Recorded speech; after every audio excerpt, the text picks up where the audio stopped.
Hey guys, कैसे हैं आप सब। I hope you are doing well. I am Sandeep, welcome to CSC circle. तो हम लोग डिस्कस कर रहे थे यूपी पीसीएस 2020 टेस्ट सीरीज। ठीक है, ये दिया है, इसकी टेस्ट सीरीज सॉल्व कर रहे हैं हम, टेस्ट नंबर 8। और ये टेस्ट नंबर 8 का 5th पार्ट है, इसका 4th पार्ट आ चुके हैं। अगर आप लोगों ने वो नहीं देखे हैं तो मैंने उनकी प्लेलिस्ट बना दी है, आप प्लेलिस्ट में जाके वहाँ से देख सकते हैं। ठीक है, और इसकी पीडीएफ चाहिए तो मेरा टेलीग्राम ग्रुप ज्वाइन कर लीजिए, और फेसबुक ग्रुप भी दिया हुआ है, वहाँ भी मैं शेयर कर देता हूँ। तो वहाँ आपको कोई भी प्रॉब्लम फेस नहीं करनी पड़ेगी और आपको पीडीएफ ईजिली मिल जाएगी, ताकि आप उसका रिवीजन भी कर पाएंगे। ठीक है, तो हमारे डेली बेसिस 25 क्वेश्चन रहते हैं, जिसको मैं 15 मिनट में सॉल्व कर लेता हूँ। ठीक है, तो चलते हैं क्वेश्चन नंबर 101 पे। इसमें कहा गया कि भारत सरकार द्वारा कृषि उत्पादों हेतु प्रदान किए जाने वाले न्यूनतम समर्थन मूल्य डब्ल्यूटीओ में कृषि किस कृषि सब्सिडी बॉक्स के अंतर्गत आते हैं। तो फर्स्ट है कि हरा बॉक्स, बी है पीला बॉक्स, ये अंबर बॉक्स, और डी है एस एंड डी बॉक्स। तो इसका सी ऑप्शन सही है, जो ये अंबर बॉक्स के बारे में ये बात करता है। ठीक है, जो हमें ये न्यूनतम समर्थन मूल्य दिया जाता है कृषि उत्पादों में, ये डब्ल्यूटीए के कृषि सब्सिडी बॉक्स अंबर बॉक्स के अंतर्गत आता है। ठीक है, चलते नेक्स्ट क्वेश्चन में। इसमें कहा गया कि विजन जीरो दृष्टिकोण निम्नलिखित में से किस क्षेत्र से संबंधित है। तो फर्स्ट है गरीबी उन्मूलन से, सेकंड है कि सड़क सुरक्षा से, सी है कि कच्चे तेल के आयात में कमी करना, और डी ऑप्शन है कि कुपोषण मिटाना। तो इसका जो हमारा ऑप्शन है ये बी ऑप्शन है, ये सड़क सुरक्षा से संबंधित है। इसे अभी जो है हमारे परिवहन मंत्रालय द्वारा लॉन्च किया गया है, रोड एंड ट्रांसपोर्ट मिनिस्ट्री द्वारा लॉन्च किया गया है, जिसका उद्देश्य है कि जो सड़क दुर्घटना होती है उसमें जीरो मृत्यु करना। ठीक है, कि उससे जो सड़क दुर्घटना से मृत्यु ना हो। ठीक है, उसके लिए ये लॉन्च किया गया है। चलते नेक्स्ट क्वेश्चन पे। इसमें कहा गया कि निम्नलिखित में से कौन एक बौद्धिक संपदा अधिकार का रूप नहीं है। तो फर्स्ट है पेटेंट, सेकंड है ट्रेडमार्क, सी है कॉपीराइट, और ये जीआई टैग। तो डी ऑप्शन सही है, ये जीआई टैग जो है इसे बौद्धिक संपदा अधिकार मतलब इंटेलेक्चुअल प्रॉपर्टी राइट के अंतर्गत नहीं आता। इसमें ट्रेडमार्क और पेटेंट और कॉपीराइट के आते हैं, और इसके साथ साथ आपको ये देखने को मिलेगा जो ट्रेड सीक्रेट्स होते हैं वो इसी के अंतर्गत आते हैं, और डिज़ाइन जो इंडस्ट्रियल डिजाइन राइट्स होते हैं ये भी इसी के अंतर्गत आते हैं, लेकिन ये जीआई टैग इसके अंतर्गत नहीं आता है। ठीक है, नेक्स्ट है कि नई आर्थिक नीति 1991 के द्वारा निम्नलिखित में से कौन सा सुधार भारत सरकार द्वारा नहीं किया गया है। तो फर्स्ट है कुछ चयनित क्षेत्रों में औद्योगिक लाइसेंसिंग समाप्त करना, सेकेंड बी है कि सार्वजनिक क्षेत्र की इकाइयों के एकाधिकार में कमी करना। ठीक है, और सी ऑप्शन है हमारा कि बैंकों का राष्ट्रीयकरण, और डी है कि एफडीआई के स्वचालित अनुमोदन के लिए नीति प्रस्ताव। तो हमारा सी ऑप्शन ये गलत है, क्योंकि ये इसका जो बैंकों का राष्ट्रीयकरण किया था, इसका 2 बार राष्ट्रीयकरण किया गया है। ठीक है, एक तो किया गया है 19 जनवरी 1969 को 14 बैंकों का। ठीक है, और सेकेंड बात करें तो 1919 में किया गया 6 बैंकों का। तो इनका किया गया, तो ये तो बहुत पहले हो चुका था, लेकिन ये एफडीआई के स्वचालित अनुमोदन की बात नीति प्रस्ताव, ये हमारा 1991 की जो ये नीति थी उसके अंतर्गत किया गया था, और ये सार्वजनिक क्षेत्र की इकाइयों के एकाधिकार में कमी भी की गई थी, और औद्योगिक लाइसेंसिंग की समाप्ति कुछ क्षेत्रों में की गई थी। ठीक है, तो ये आप देख सकते हैं 1991 की जो आर्थिक नीति थी नहीं। नेक्स्ट है कि सूची 1 को सूची 2 से मिलान करने। तो योजनाएं दी गई हैं और उनके लिए कितना आवंटन किया गया है 2020-21 में जो बजट में। ठीक है, उनके बारे में बताना। तो मनरेगा के लिए तो 61,500, सड़क प्रधानमंत्री ग्राम सड़क योजना के लिए 19,500, जल जीवन मिशन के लिए 11,500 करोड़, प्रधानमंत्री किसान सम्मान निधि के लिए 75,000 करोड़। तो ये हमारे सारे सुमेलित हैं, क्योंकि इतना धन ये आवंटित किया गया है इन क्षेत्रों के लिए। तो हमारा 1 2 3 4 हो गए, तो ए ऑप्शन हमारा सही हो गया। चलते हैं नेक्स्ट क्वेश्चन पे। में कहा गया कि बायोगैस संयंत्र में ईंधन के रूप में प्रयुक्त होने वाली प्रमुख गैस है। तो ब्यूटेन ए है, बी है प्रोपेन, सी है मेथेन, और डी है एथेन। तो इसका सी ऑप्शन सही है। इसमें जो मेथेन होती है CH4, इसी का प्रयोग किया जाता है। ठीक है, यही मतलब जो बायोगैस संयंत्र से में गैस होती है। ठीक है, इसके साथ साथ इसका कुछ अन्य गैसें कुछ मात्रा में होती हैं, जैसे कार्बन डाइऑक्साइड हो गया, हाइड्रोजन सल्फाइड हो गया, और H2 हो गया। ठीक है, इनके बारे में भी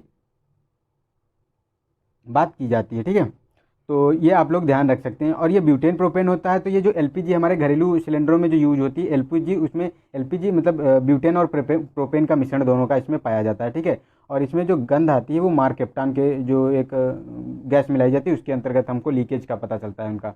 तो इसमें ये ध्यान रख सकते हैं, कन्फ्यूजन नहीं होना चाहिए, क्योंकि इसमें बायोगैस में केवल मेथेन और कार्बन डाइऑक्साइड, हाइड्रोजन और ये हाइड्रोजन सल्फाइड, ये गैसें भी कुछ मात्रा में पाई जाती हैं। नेक्स्ट है कि कैप्सिसाइसिन कैप्साइसिन नामक एल्केलाइड की उपस्थिति प्रमुख कारण है। तो फर्स्ट है पपीते में होने वाला पीला रंग, बी है मिर्च के तीखेपन होने का, और सी ऑप्शन है कि टमाटर के लाल होने का, डी है हल्दी के पीले होने का। तो इसका ऑप्शन हमारा बी सही है। जो मिर्च में तीखापन होता है ये जो हमारा कैप्साइसिन होता है, नमक एल्काइड, ये उपस्थित होता है, इसीलिए हमको मिर्चा जो है कड़वा लगता है। ठीक है।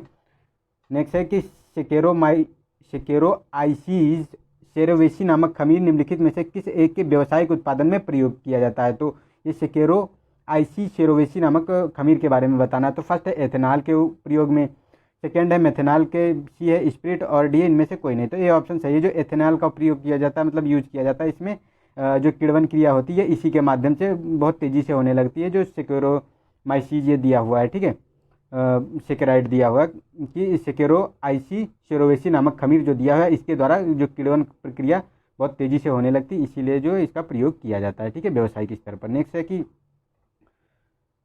1907 में गठित Indian society of oriental art की स्थापना की गई थी, जिसका उद्देश्य था। तो फर्स्ट है गणपत महोत्सव का शुभारंभ, बी ऑप्शन है कि भारत की प्राचीन कला परंपराओं को पुनर्जीवित करना, सी है कि विदेशों में भारत के गौरव को पुनर्स्थापित करना, और डी है उपरोक्त में से कोई नहीं। तो इसका बी ऑप्शन सही है। भारत की जो प्राचीन कला परंपराओं को पुनर्जीवित करने के लिए इसका स्थापना की गई थी, इंडियन ओरिएंटल सोसाइटी की स्थापना की गई थी, और इसकी स्थापना आपको देखने को मिलेगी ये 1907 में, जो हमारे अवनींद्र नाथ टैगोर ने इसकी स्थापना की थी। अवनींद्र नाथ टैगोर, ठीक है, अवनींद्र नाथ टैगोर है, रविन्द्र नाथ टैगोर नहीं है, अवनींद्र नाथ टैगोर, अवनींद्र नाथ टैगोर। ठीक है, चलते नेक्स्ट क्वेश्चन पे। इसमें कहा गया कि भारत में किसी भी जाति या जनजाति को अनुसूचित जाति या जनजाति घोषित करने का प्राधिकारी भारत का राष्ट्रपति होता है, या वर्णित है किस आर्टिकल में। तो आर्टिकल जो है हमारा 341, बी है आर्टिकल 342, सी है आर्टिकल 345, और डी ऑप्शन है आर्टिकल 78। तो इसका ए ऑप्शन सही, जो आर्टिकल 41 है यही बात करता है कि जो भारत में जाति या जनजाति है उसको अनुसूचित या अनुसूचित जनजाति घोषित करने के लिए भारत का राष्ट्रपति जो है 300 आर्टिकल के अंतर्गत ये घोषित करता है। ठीक है, और 342 है ये भी इसी से संबंधित है, लेकिन इसमें ये राष्ट्रपति का इसमें उल्लेख नहीं है। और ये 78 में जो दिया गया है, तो इसमें होता क्या है कि जो प्रधानमंत्री का कर्तव्य होता है कि कोई भी जो कार्य वो चल रहे हैं उनके बारे में राष्ट्रपति को सूचना देना। ठीक है, तो ये 78 में उसका दिया गया है। नेक्स्ट है कि हिमालय की निम्नलिखित पर्वत श्रेणियों का उत्तर से दक्षिण का सही क्रम लगाना है। तो मतलब ऐसे उत्तर से दक्षिण लगाना है इसका क्रम। तो फर्स्ट में काराकोरम, लद्दाख, जास्कर, पीर पंजाल, सेकंड में पीर पंजाल, जास्कर, लद्दाख और काराकोरम, थर्ड में कि लद्दाख, काराकोरम, जास्कर, पीर पंजाल, इनमें से कोई नहीं। तो इसका ए ऑप्शन सही है हमारा कि काराकोरम। पहले आपको काराकोरम देखने को मिलेगी, ये सबसे ट्रांस हिमालय के क्षेत्र में, उसके बाद लद्दाख की ये श्रेणी आती है, उसके बाद जास्कर है, उसके बाद पीर पंजाल है। ठीक है, तो ये हमारा सही हो गया ये ऑप्शन। चलते हैं नेक्स्ट में। निम्नलिखित कथनों पर विचार करना है। तो फर्स्ट है कि मोन्ट्रेक्स रिकॉर्ड का संबंध आर्द्रभूमि स्थलों से है। मोन्ट्रेक्स रिकॉर्ड स्विट्जरलैंड में स्थित है। तो इसकी ये दोनों हमारे स्टेटमेंट सही है, क्योंकि जो मोन्ट्रेक्स रिकॉर्ड है ये आर्द्रभूमि स्थलों से संबंधित है, और ये स्विट्जरलैंड में इसका सचिवालय स्थित है। ठीक है, यही इसका रखरखाव करता है। तो हमारा सी ऑप्शन सही हो गया। और ये जो हमारा रामसर कन्वेंशन है उसी के अंतर्गत काम करता है। ठीक है, रामसर जो है हमारा ये ईरान का एक शहर है, वहाँ 1971 में ये रामसर कन्वेंशन की स्थापना की गई थी, जो ये आर्द्रभूमियों की सुरक्षा के बारे में बात करता है। ठीक है, चलते नेक्स्ट क्वेश्चन पे। इसमें कहा गया है कि निम्नलिखित कथनों पर विचार कीजिए, कौन सा सुमेलित नहीं है इसमें। तो फर्स्ट है कि झील और केंद्र शासित प्रदेश दिए गए हुए हैं। ठीक है, कि कौन सी झील कहाँ है। तो फर्स्ट है रुद्र सागर झील त्रिपुरा, पॉइंट कैलीमेरे तमिलनाडु, रोपड़ झील पंजाब, और लोकटक नागालैंड। तो ये लोकटक ये हमारा गलत है, क्योंकि ये नागालैंड में नहीं, ये हमको देखने को मिलता है मणिपुर में। ठीक है, ये मणिपुर में देखने को मिलते हैं, नागालैंड में लोकटक। तो हमारा ये वाला गलत हो गया, तो डी ऑप्शन इसका सही है। ठीक है, गलत ही पूछा गया। नेक्स्ट है कि निम्नलिखित में से कौन से उष्णकटिबंधीय चक्रवात उत्पन्न की दशाएं हैं। तो फर्स्ट है कैरियोलिस बल की अनिवार्य उपस्थिति, बी है ग्रीष्म काल में तापमान का 27 डिग्री सेंटीग्रेड से अधिक होना। तो ए और बी दोनों, सी डी इनमें से कोई नहीं। तो इसका डी सी ऑप्शन सही है, जो ए और बी दोनों दशाएं इसमें होनी चाहिए, तभी जो है चक्रवात का आपको देखने को मिलता है। वो चक्रवात की कैरियोलिस बल वहाँ पे होना चाहिए, जब होगा तभी वो मतलब हवाएं चलेंगी, और ये टेम्परेचर 27 डिग्री होना चाहिए उसका। ठीक है, और ये अभी अम्फान चक्रवात देखने को मिला था, जो तुम्हें बंगाल की खाड़ी में, ये उड़ीसा और वेस्ट बंगाल वाले क्षेत्र में, तो ये आप लोग देख सकते हैं। और ये लगभग यही जो हमारा जून और मई जून जुलाई के समथिंग ज़्यादातर देखने को मिलते हैं ये चक्रवात।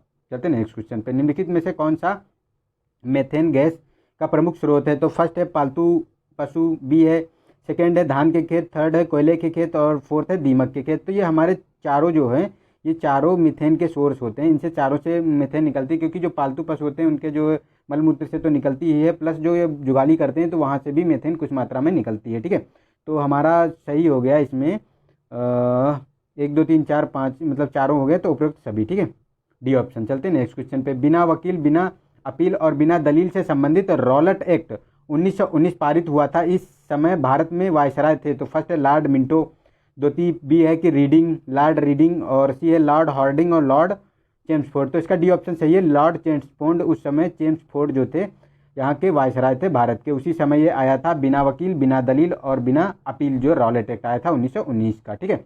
इसी के बाद फिर वो जो किचलू को गिरफ्तार कर लिया गया था इसी एक्ट के अंतर्गत। तो अमृतसर में वो जो नरसंहार हुआ था, जलियांवाला हत्याकांड, उसको आप लोग देख सकते हैं, ठीक है। चलते हैं नेक्स्ट क्वेश्चन में। निम्नलिखित में से कौन सा एक राज्य का नीति निर्देशक सिद्धांत 42वें संविधान संशोधन द्वारा जोड़ा गया था? तो फर्स्ट है कि ग्राम पंचायतों का गठन, भी है गौवध निषेध, और हमारा सी ऑप्शन है मुक्त कानूनी सलाह, डी है समान नागरिक संहिता। तो इसका जो सी ऑप्शन है ये मुक्त कानूनी सलाह, जो ये आर्टिकल 39A है उसके बारे में बात करता है, ठीक है, 39A। इसी को जोड़ा गया था 42वें संविधान संशोधन 1976 में, और ये तो 44 के अंतर्गत आता है। ये तो मूल संविधान में पहले से ही इंक्लूड किया गया था समान नागरिक संहिता, ठीक है। और ये हमारा गौवंश, ये तो 48 आर्टिकल 48 में इसका भी उल्लेख किया गया था, और पंचायतों का गठन भी 40 में किया गया है, ठीक है। तो ये ध्यान रखिए आप लोग। अब सूची 1 को सूची 2 से मिलान करना है। तो फर्स्ट है खनिज क्षेत्र दिए हुए हैं और राज्य दिए हैं। तो फर्स्ट है कि डल्ली हजारा, तो डल्ली हजारा ये उड़ीसा में देखने को मिलता है कोयला क्षेत्र। और बादाम की बात करें तो ये उड़ीसा में देखने को मिलता है। डल्ली हजारा छत्तीसगढ़, बादाम की पहाड़ जो है ये उड़ीसा में है खनिज क्षेत्र, और बाबा बदून कर्नाटक में है, भंडारा महाराष्ट्र में है। तो हमारा हो गया 4 4 2 4 1 2 3, मतलब सी ऑप्शन सही होगा, ठीक है, ये वाला। चलते हैं नेक्स्ट क्वेश्चन पे।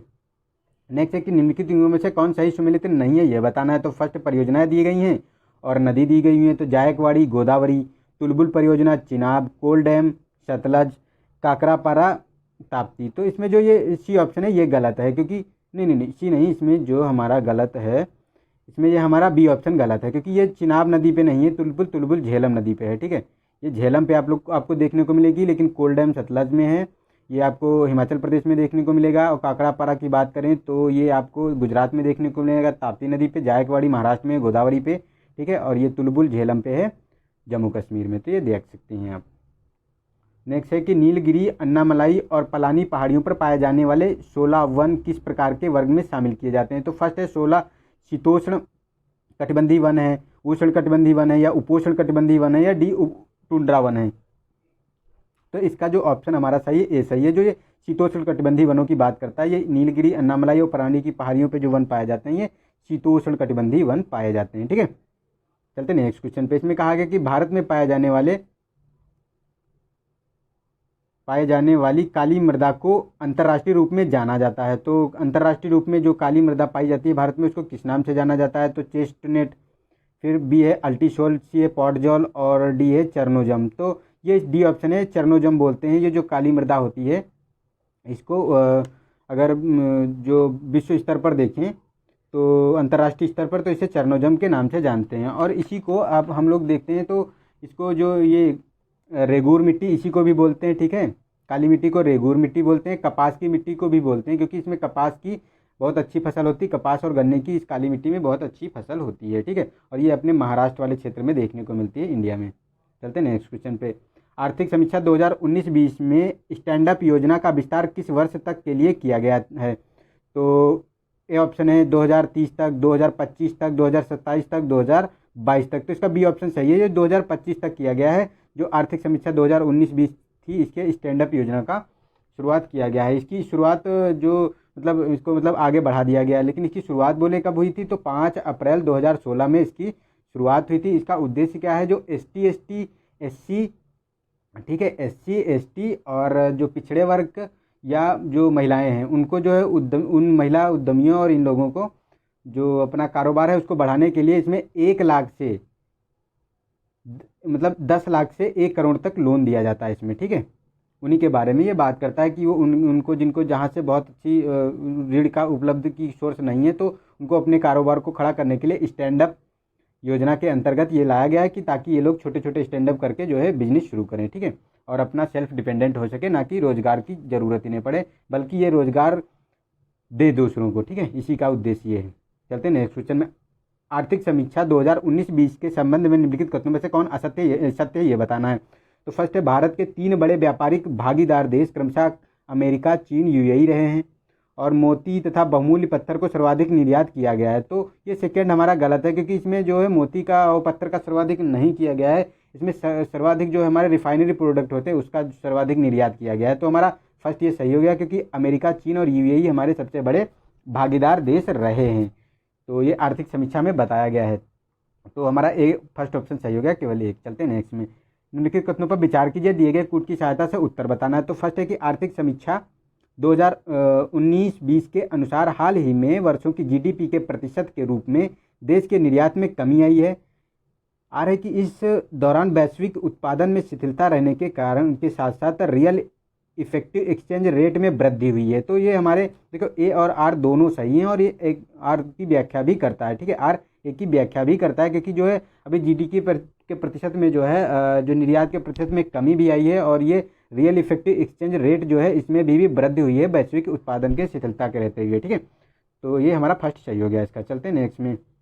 नेक्स्ट है वर्ष 2019-20 अप्रैल से नवंबर में भारत के 8 प्रमुख उद्योग में से किस उद्योग के उत्पादन में वृद्धि दर सर्वाधिक रही है। तो फर्स्ट है सीमेंट, सेकेंड है रिफाइनरी प्रोडक्ट और सी है कि बिजली और डी है उर्वरक। तो हमारा डी ऑप्शन सही है, ये उर्वरक है, जो उर्वरक में ही मतलब फर्टिलाइज़र में सबसे ज़्यादा वृद्धि दर हुई है, क्योंकि मंदी के दौर में किसानों का तो काम तो चल रहा था तो इसमें तो वृद्धि हुई है, लेकिन अदर जो है हमारे देख रहे हो कि कितनी हालत ख़राब हो गई थी इस समय, तो उसमें जो है कमी आई है सब में लगभग। ठीक है, और ये 8 कोर सेक्टर जो होते हैं तो उनके बारे में डिस्कस कर लेते हैं कि कौन कौन से होते हैं। तो देखो ये 8 कोर सेक्टर में एक तो हमारा सीमेंट, रिफाइनरी, बिजली, उर्वरक, 4 तो ये हो गए।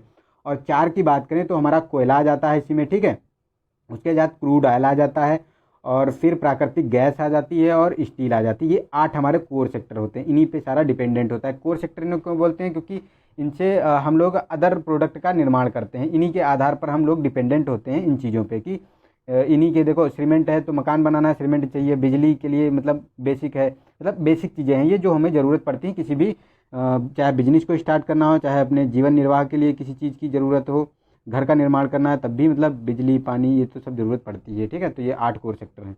तो हमारे यहाँ 25 क्वेश्चन मतलब 25 क्वेश्चन हमने यहाँ पूरी कर लिए हैं 25। ठीक है, और 25 कल आ जाएंगे हमारे और परसों इसका कंपाइलेशन आपको मिल जाएगा पूरा संडे का। ठीक है, तो आप लोग इसको एंजॉय कर सकते हैं। और वीडियो देखने के लिए थैंक यू। अगर वीडियो पसंद आया तो इसे लाइक करें, अपने दोस्तों को शेयर करें, और अगर अपने चैनल को सब्सक्राइब नहीं किया है तो उसे सब्सक्राइब कर लें और बेल आइकन पर प्रेस कर लें, ताकि जो भी वीडियो मैं डालूँ आप लोग उसको आप लोगों को तुरंत नोटिफिकेशन मिल जाए, जिससे आप लोग मेरा वीडियो देख पाएँ। ठीक है, ताकि अपनी जो है प्रोडक्टिविटी बढ़ा पाएँ और एग्ज़ाम क्रैक करने में बहुत ही हेल्प होने वाली है आप लोगों को। ठीक है, तो ये आप ध्यान रख सकते हैं और जो है अपना स्वास्थ्य सही रखिए, क्योंकि कोरोना वायरस तो बढ़ रहा है। तो अब देखते हैं कब तक ये चलता है, और अपनी पढ़ाई जारी रखिए, क्योंकि एग्ज़ाम पता नहीं कि टलेगा कि नहीं, हमें नहीं लगता कि अब टलेगा, क्योंकि एक बार तो हो चुका है। देखो आगे देखते हैं, जो कि फिर भी अपनी पढ़ाई तो करते ही रहिए आप लोग, टेस्ट क्वेश्चन लगाते रहिए और साथ साथ पढ़ाई करते रहिए। तो मिलते हैं नेक्स्ट वीडियो में, तब तक के लिए नमस्कार, जय हिंद, जय भारत।